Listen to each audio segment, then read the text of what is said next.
Hi friend, welcome to learning. তো আমি তোমাদের শর্ট কোশ্চেনের যে সিরিজটা করাচ্ছি, এটা তার নেক্সট পার্ট। তো আমি প্রথমে থিওরিটা কমপ্লিট করিয়েছিলাম, তারপরে আমি শর্ট কোশ্চেনের এই সিরিজটা স্টার্ট করেছি। তো আজকে তার সেকেন্ড পার্ট। আগের ক্লাসে আমাদের হিউম্যান টিথ, আমাদের স্যালিভারি গ্ল্যান্ড, এগুলো নিয়ে ডিসকাস হয়েছে। আজকে আমি লিভার নিয়ে তোমাদের বেশ কিছু শর্ট কোশ্চেন আছে যেগুলো আমি করাবো। তো ফার্স্ট যে কোশ্চেনটা বলছে যে largest gland in human body, এটা নিয়ে না অনেক কি বলবো সমস্যা আছে। কেন? যদি কাউকে জিজ্ঞেস করা হয় largest gland in human body, তখন সে বলবে কিন্তু স্কিন। কিন্তু যদি স্কিন অপশানে দেওয়া না থাকে, যেমন এখানে অপশানে দেওয়া আছে লিভার, পিটুইটারি, থাইরয়েড, প্যানক্রিয়াস, কোথাও কিন্তু আমার স্কিনের কথা উল্লেখ করা নেই। তো তখন তোমাকে কিন্তু অ্যান্সার করতে হবে লিভার। তার কারণ কি? Largest gland actually skin. Skin যেহেতু অপশানে দেওয়া নেই, সেই জন্য আমরা অপশান ধরবো কোনটা? আমাদের লিভার। বোঝা গেল? যদি বোর্ডের কোশ্চেনে আসে, 11-এ আসে বা 9-এ যদি আসে, যদি জিজ্ঞেস করে লার্জেস্ট গ্ল্যান্ড কি, তোমরা অবশ্যই স্কিন লিখবে। এবারে বলছে, যেমন এটা এসছে আমাদের বিএইচইউতে 2006 এসছে, সিপিএমটি 2008-এ এসছে। তো আমি এগুলো দিয়েছি বেশ কিছু কোশ্চেনের ক্ষেত্রে, যে কোন কোন পরীক্ষাতে এগুলো এসছে। এরকম নয় যে আমি ইচ্ছা হয়েছে টুকে দিয়েছি, টোটাল যে শর্ট কোশ্চেন আমি করেছি কোনোটা আমার নিজের ইচ্ছা মতো নয়। যেমন ওখানে ছিল, হ্যাঁ ওখানে অপশানগুলো দেওয়া ছিল, আমি অপশানগুলো দিইনি। কেন দিইনি? তার কারণ অপশান দিলে না অনেক সময় এক্সাক্ট অ্যান্সারটা মাথার ভেতরে ক্লিক করতে পারে না। তো যেগুলো অপশান দেওয়া দরকার আছে, অপশান দিলে বুঝতে পারবে, সেগুলো অপশান দিয়েছি। যেগুলো ডিরেক্ট মনে রাখতেই হবে, মুখস্থ করে নিতে হবে, সেগুলোতে আমি কিন্তু অপশানটা এলিমিনেট করে দিয়েছি, অপশানগুলো আমি দিইনি। তো নেক্সট দেখো, লিভার অফ ম্যান। যদি একটা লিভারকে দেখো, লিভার অফ ম্যান, এই যে ম্যান, তার কিন্তু 4টে লোব থাকে। আমি লিভার করাবার সময় বারবার বলেছিলাম, ইভেন ছবিতেও দিয়েছিলাম, যে টোটাল কটা লোব থাকে। টোটাল কিন্তু 4টে অংশ থাকে, তাই তো? তো যদি কখনো জিজ্ঞেস করে লিভার অফ ম্যান কটা লোবে বিভক্ত, তখন তোমাকে বলতে হবে এটা হচ্ছে 4 লোব। ঠিক আছে? এবারে বলছে লিভার অফ র্যাবিট। এই র্যাবিটটা থেকে না প্রায় কোশ্চেন আসে, কারণ র্যাবিট নিয়ে অনেক টেস্ট হয় তো আমাদের বিভিন্ন জিনিসগুলো। তো র্যাবিটের কোশ্চেনটা দেয়। তো লিভার অফ র্যাবিট তখন যদি বলা হবে, সেটা কিন্তু 5 লোব। যেটা হিউম্যানের ক্ষেত্রে 4 লোব ছিল, আমি দেখিয়েছি, সেটা কিন্তু আমার র্যাবিটের ক্ষেত্রে কিন্তু 5 লোব। এটা কিন্তু বেশি। এবারে বলছে কাফার সেল, গুফার সেল, যা ইচ্ছা বলে। তো সেই সেল কোথায় দেখতে পাওয়া যায়? এই কোশ্চেন এসছে, এটা কিন্তু লিভারে এসছে। দেখো সিপিএমটি 2003-তে এসছে, পরেও আরো এসছে, কিন্তু ফার্স্ট টাইম এসছিল তো সেই সালটাই দেওয়া আছে। এবারে বলছে the level of glucose in blood is control by. তাহলে ব্লাডে যে গ্লুকোজগুলো এলো, কখন এলো? ডাইজেশনের পরে আমাদের স্মল ইন্টেস্টাইনে অ্যাবজর্পশন হলো। অ্যাবজর্পশন হওয়ার ফলে সেটা লিভারে কি হয় না, কন্ট্রোল হয়। কেননা বলাই হয়েছে ওখান থেকে ডিরেক্ট আমাদের CO2 যুক্ত ব্লাড এবং গ্লুকোজ কোথায় যায়? লিভারে যায়, এবং লিভারে গিয়ে সেটা হচ্ছে গ্লাইকোজেন তৈরি করতে হেল্প করে। লিভার ওকে গ্লাইকোজেনে ট্রান্সফার করে দেয় ইনসুলিন হরমোনের সাহায্যে, যেটা আবার প্যানক্রিয়াস থেকে যাচ্ছে। তো level of glucose in blood সেটা কন্ট্রোল হয় কার মাধ্যমে? লিভারের মাধ্যমে। এটা কিন্তু মোস্ট ইম্পর্টেন্ট কোশ্চেন। এবারে বলছে the liver store food in the form of glycogen. এক্ষুনি বললাম না, লিভার গ্লুকোজগুলোকে নিয়ে কি করে? গ্লাইকোজেনে ট্রান্সফার করে। তো এখানে সেটাই জানতে চেয়েছে যে লিভারে যে খাবারগুলো জমা হয়, সেটা কি হিসেবে জমা হয়? তো সেটা আমাকে বলতে হবে গ্লাইকোজেন হিসেবে কিন্তু সেটা স্টোর হয়। আবার যখন আমার বডির গ্লুকোজ দরকার হবে, তখন আবার গ্লুকাগন হরমোন আছে, এটাতে ইনসুলিন স্টোর করেছে, সেটা হচ্ছে গ্লাইকোজেন স্টোর হয়েছে। যখন গ্লুকাগন এসে হেল্প করবে, তখন আবার ওই গ্লাইকোজেন গুলো ব্রেকডাউন করে, এই যে গ্লাইকোজেনটা, সেটা ব্রেকডাউন করে কি করবে? আমার গ্লুকোজ থেকে আবার গ্লুকোজে ট্রান্সফার হয়ে যাবে, যদি আমাদের রক্তে গ্লুকোজ দরকার হয়। এবারে বলছে গ্লাইকোজেন ইজ স্টোর কোথায়? Liver and muscles. এখানে দেখো বুদ্ধি করে অপশন লিভারটা দিয়ে ছেড়ে দিয়েছে, কিন্তু স্টুডেন্ট কি করবে? আর অপশন পড়বে না। তো এইটা অপশনের ব্যাপার বলে আমি পুরো অপশন দিয়েছি, liver, muscles, epidermis, liver and muscles. আমাদের কিন্তু গ্লাইকোজেন লিভারেও স্টোর হয়, মাসেলসেও স্টোর হয়। তো অপশন যেতে হবে আমার ডিতে, যে গ্লাইকোজেন স্টোর হয় আমার লিভারে আর মাসেলসে অল্প পরিমাণে, লিভারেই মেনলি বেশি পরিমাণ স্টোর হয়। তো হেপাটোসাইট সিক্রেটস, আমাদের হেপাটোসাইট সিক্রেট বাইল, এখানে একটা কমা হবে, নো এনজাইমস। আমাদের হেপাটোসাইটস কোথায় থাকে? লিভারে থাকে। তো লিভার কি সিক্রেশন দেয়? বাইল জুস দেয়। বাইল, নো এনজাইমস, বাইলে পরে একটা কমা হবে, বসিয়ে নেবে। বাইল আর নো এনজাইম, কোনো রকমের কিন্তু এনজাইম কিন্তু রিলিজ করছে না। তো মেনলি আমাদের বাইলটাই দেয়, যেটা গল ব্লাডারে অ্যাজ এ বাইল জুস সেটা স্টোর থাকে, এবং ফ্যাট ডাইজেশনের সময় আমার ইমালসিফিকেশন অফ ফ্যাটে হেল্প করে, ফ্যাটকে ইমালসিফাইড করতে হেল্প করে। আর কি করে, আমাদের প্যানক্রিয়াটিক জুসের সাহায্যে কি হয়, ওটা কি হয়, আমাদের অ্যালকালাইন মিডিয়ামে ট্রান্সফার করে, যাতে ফ্যাটের এখানে আমাদের অ্যাবজর্পশন বলছি, আমাদের ডাইজেশনটা স্টার্ট হয়। হলো, তাহলে এই হচ্ছে আমাদের এই স্লাইডে দেখো মোটামুটি 1 2 3 4 5 6 7 8টা দেওয়া আছে। তো এগুলো সবই খুবই ইম্পর্টেন্ট, সব খাতায় নোট করে রাখবে যে মানুষের 4টে লোভ হয় লিভারে, র্যাবিটের ক্ষেত্রে 5, কুপারসেল লিভারে দেখতে পাওয়া যায়। খাবার যে স্টোর হচ্ছে লিভারে মানে গ্লুকোজগুলো, সেটা হচ্ছে গ্লাইকোজেন হিসেবে। আবার যখন দরকার হয় গ্লাইকোজেন আমার ব্রেকডাউন করে ব্লাডে চলে আসে। আর লিভারে মাসেলসে ও স্টোর হয়, লিভারে বেশি। আর হেপাটোসাইট সিক্রেট করছে কি আমার বাইল, এ কিন্তু নো এনজাইমস, কিন্তু কোন রকম এনজাইম কিন্তু সিক্রেশন করছে না লিভার। এবারে দেখো, আমি একটু আগেই ওই স্লাইডেই বলছিলাম যে লিভার কি সিক্রেট করে। তো এটা আমার জেইতে এসেছিল, ডব্লিউবি ওয়েস্ট বেঙ্গলে জেইতে, যে নো ডাইজেস্টিভ এনজাইম। তা লিভার কিন্তু মধ্য কথা কোনো ডাইজেস্টিভ এনজাইম সিক্রেশন করে না। এবারে বলছে ডাক্ট অফ কোলেডিকাস কোথায় আছে, সেটা হচ্ছে আমার বাইল, যেটা হচ্ছে আমাদের অ্যাকচুয়ালি কমন বাইল ডাক হিসাবে এই নাম। তো এই নামটাও দেয়া আছে। তো সেটা কি করছে বাইল, দেখো অনেকে এই নামটা জানে না, সে জানে কমন বাইল ডাক্ট আছে। তো এই ডাক্টের নামটা জানা জানলে সে আবার এই পিসিএস এসেছিল 2001-এ, সে অ্যান্সারটা দিতে পারবে না। ঠিক আছে, এবারে বলছে আমার কি বলছে, এই যে কোলেগিউ স্টিমুলেট, কি স্টিমুলেট করছে, সিক্রেশন অফ দ্য বাইল। তাহলে বাইলকে সিক্রেশন করতে এটা হেল্প করে। তাহলে সেই ডাক্টের নাম বলেছে যেটা বাইলের সাথে linked, are also known as common bile duct. তো লিখে রাখবে, নোট ডাউন করে। বলছে some important statement about liver.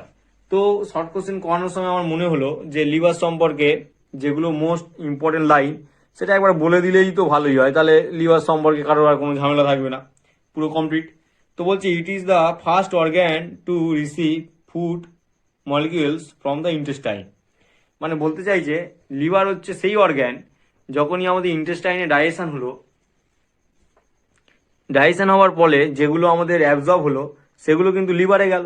তাই জন্য বলছে first organ to receive food molecules, এটা একটা ইম্পর্টেন্ট পয়েন্ট মনে রাখবে। সেকেন্ড অপশন কি, its cell are direct contact with blood.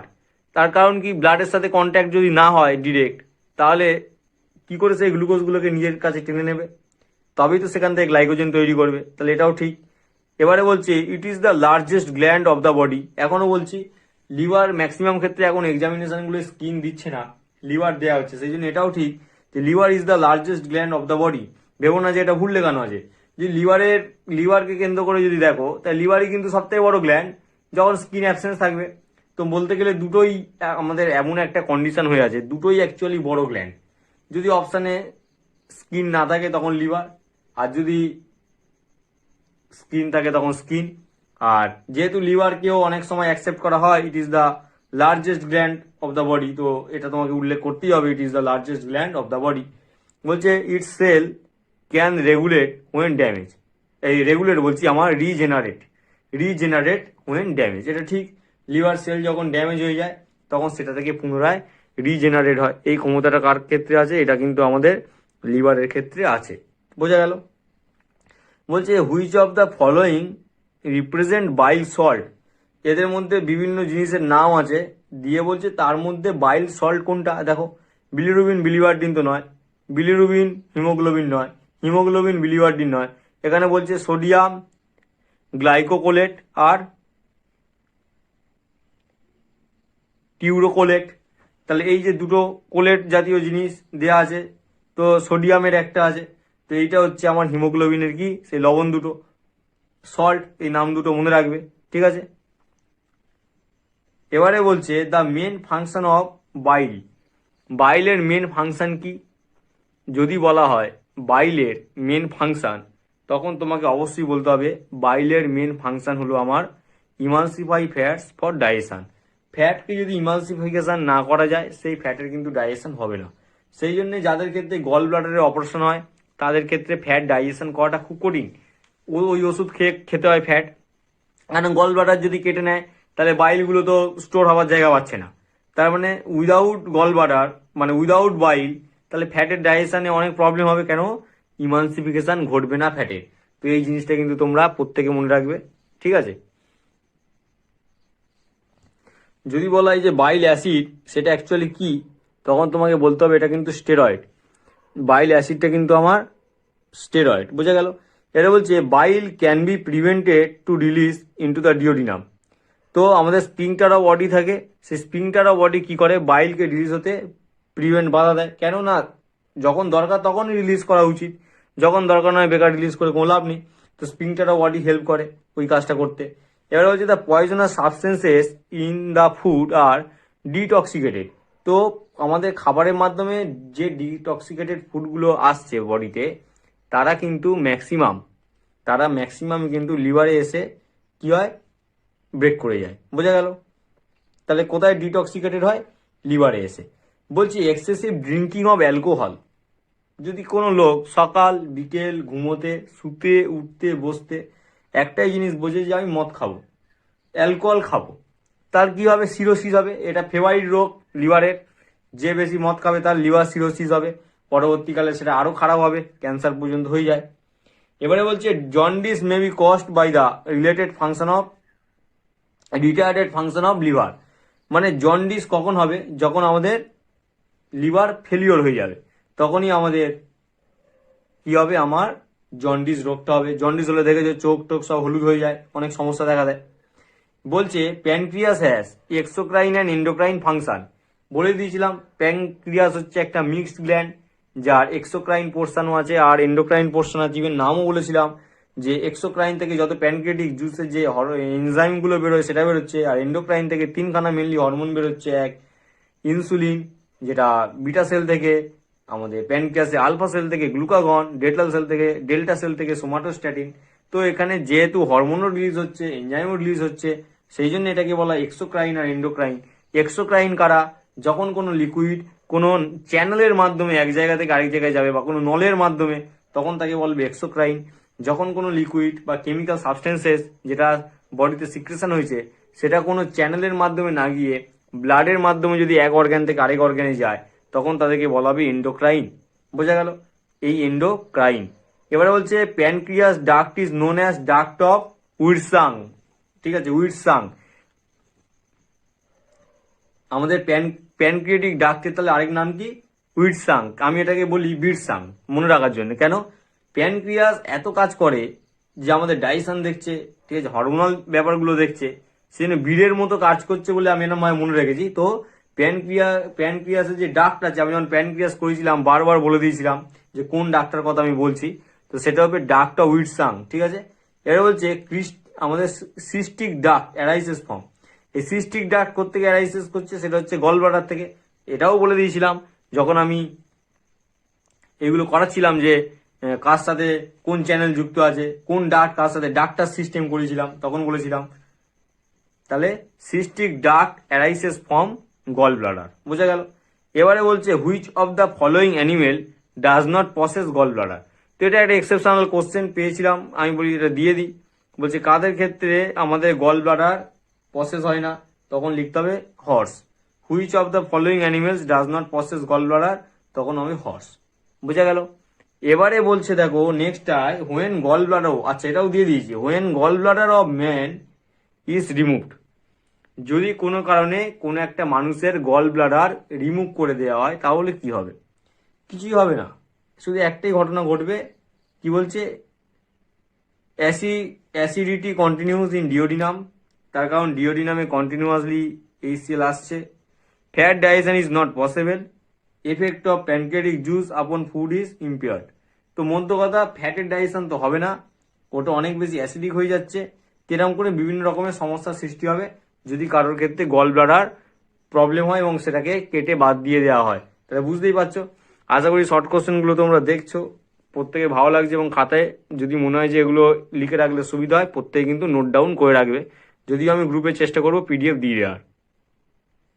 এবারে দেখো হরমোনাল কন্ট্রোল ডাইজেশন, মানে আমাদের ডাইজেশনে কোন কোন হরমোন কন্ট্রোল করছে সেই নিয়ে একটা এক জায়গায় দিয়েছি, এটা এক জায়গায় পাওয়া যায় না, ঠিক আছে? তো এই পেজটা তো মোস্ট ইম্পর্টেন্ট পেজ, কারণ এক জায়গায় নোট ডাউন করে রাখাটা খুব জরুরি। কারণ এই হরমোনগুলো যেগুলো আমাদের ডাইজেশনে কাজ করছে, মানে বইয়ের সব জায়গায় খুঁজলে, নর্মাল হরমোন চ্যাপ্টারে খুঁজে পাওয়া যায় না। বলছে প্রথমটাতে চলে এসো, secretion of gastric juice is control by. Gastric juice থেকে সিক্রেশন হচ্ছে সেটা আগে জানো, সেটা হচ্ছে আমার স্টোম্যাক থেকে। তাহলে সেই স্টোম্যাক থেকে যে গ্যাস্ট্রিক জুস বেরোবে তাকে তো স্টিমুলেট করতে হবে। তাহলে secretion of gastric juice is control by, তখন লিখতে হবে গ্যাস্ট্রিন হরমোন। কি হরমোন? Gastrin hormone. এই গ্যাস্ট্রিন হরমোন কি করছে? আমার সিক্রেশন অফ গ্যাস্ট্রিক জুস, এই ঘটনাটাকে উনি ঘটাচ্ছে। এবারে বলছে gastrin hormone is secreted by stomach. প্রথমেই বললাম এটা স্টোম্যাকে হচ্ছে, তার অবশ্যই অ্যান্সার স্টোম্যাক হবে। তার মানে এই হরমোনটা কোথা থেকে সিক্রেশনটা হচ্ছে? সেটা হচ্ছে আমার হচ্ছে স্টোম্যাক থেকে। বোঝা গেল? এবার হচ্ছে ডিওডিনাম সিক্রেট। তা ডিওডিনাম কি সিক্রেট করছে? সিক্রেটিন। ভালো করে দেখো, ডিওডিনাম সিক্রেটস সিক্রেটিন। এটা কি স্টিমুলেট করছে? ইট স্টিমুলেটস দ্য প্যানক্রিয়াস। তাহলে প্যানক্রিয়াসকে কে স্টিমুলেট করছে? তখন হচ্ছে আমার সিক্রেটিন। যদি বলা হয় আমাদের স্টোম্যাককে কে সিক্রেশনে হেল্প করছে, মানে স্টোম্যাকে এই আমাদের গ্যাস্ট্রিন যে হরমোন স্টোম্যাক থেকে রিলিজ করছে, স্টোম্যাক থেকে সিক্রেশন হচ্ছে, সেটা কি কন্ট্রোল করছে? সেটা আমার সিক্রেশন অফ গ্যাস্ট্রিক জুস। তাহলে গ্যাস্ট্রিক জুসের ক্ষেত্রে কে? গ্যাস্ট্রিন। আর সিক্রেটিন কখন? যখন ইট স্টিমুলেট দ্য প্যানক্রিয়াস। যখন প্যানক্রিয়াসের ক্ষেত্রে চলে আসছে তখন সেটা আমার সিক্রেটিন। এবারে বলছে the hormone CCK cholecystokinin releases from intestinal epithelium. Actually duodenum থেকে এই হরমোনটা রিলিজ হয়, ওই সিসিকে হরমোন, যেটা সিসিকে সেল থেকে রিলিজ করছে। অ্যাকচুয়ালি সেটা কি স্টিমুলেট করছে? Release of bile from the gall bladder. তাহলে গল ব্লাডার থেকে যে বাইল বেরোবে সেটা কন্ট্রোল করছে আমাকে এই সিসিকে হরমোন। বোঝা গেল? এবারে বলছে the juice containing the sodium glycocholate is released under the influence of CCK. তাহলে কোলেসাইটোকাইনিন যদি ইনফ্লুয়েন্স করে তবেই কিনা আমার এই সোডিয়াম গ্লাইকোকোলে এগুলো রিলিজ করবে। কার ইনফ্লুয়েন্সে? তখন মনে রাখতে হবে সেটা কোলেসাইটোকাইনিন। এই জিনিসটা কি একটু আগেই বললাম স্লাইডে। এবারে বলছে ফাংশন অফ এন্টেরোগ্যাস্ট্রন। ফাংশন অফ এন্টেরোগ্যাস্ট্রন, এন্টেরোগ্যাস্ট্রনের ফাংশনটা কি? এই এন্টেরোগ্যাস্ট্রনের ফাংশন হচ্ছে inhibition of the gastric secretion. তাহলে যেটা আমার গ্যাস্ট্রিন হেল্প করে দিচ্ছে গ্যাস্ট্রিক জুস সিক্রেশনের ক্ষেত্রে, সেখানে ও যেমন কাজ করছে গ্যাস্ট্রিন। এবার এই যে হরমোনটা আছে এন্টেরোগ্যাস্ট্রন, যেটা হচ্ছে আমার secreted by intestinal mucosa, duodenum থেকে সিক্রেটেড হয়। ঠিক আছে? তাহলে এই যে এন্টেরোগ্যাস্ট্রন, এই এন্টেরোগ্যাস্ট্রনের মেন কাজ inhibition of the gastric secretion. Gastric সিক্রেশনকে ইনহিবিশন করে কি? এন্টেরোগ্যাস্ট্রন। আর এই এন্টেরোগ্যাস্ট্রন কোথা থেকে সিক্রেট করছে? সেটা হচ্ছে আমার ইনিশিয়াল মিউকোসা, এই ইন্টেস্টিনাল মিউকোসা ডিওডিনামে আছে। তাহলে ইন্টেস্টিনাল মিউকোসা যে আছে, মানে মধ্য কথা ডিওডিনাম থেকে, সেখান থেকে এন্টেরোগ্যাস্ট্রন বেরোচ্ছে এবং তার কাজ কি? Inhibition of the gastric secretion. তো এই যে ভিডিওটায় এখানেও আমি বেশ কিছু তোমাদের শর্ট কোশ্চেন করিয়েছি। কারোর যদি মনে হয় তাহলে অবশ্যই নোট ডাউন করে রাখবে, কেননা প্রত্যেকটা মোস্ট ইম্পর্টেন্ট কোশ্চেন। থিওরির সাথে সাথে যদি কেউ এই শর্ট কোশ্চেনগুলো একবার দেখে তাহলেই গিয়ে আলটিমেটলি তার পুরো থিওরিটা ক্লিয়ার হবে। নইলে সে বুঝতে পারবে না যে কি ধরনের কোশ্চেন আমার আসতে পারে। সেই জন্য কিন্তু এমসিকিউ করাটা কিন্তু খুব জরুরি থিওরি করার সঙ্গে। বোঝা গেল?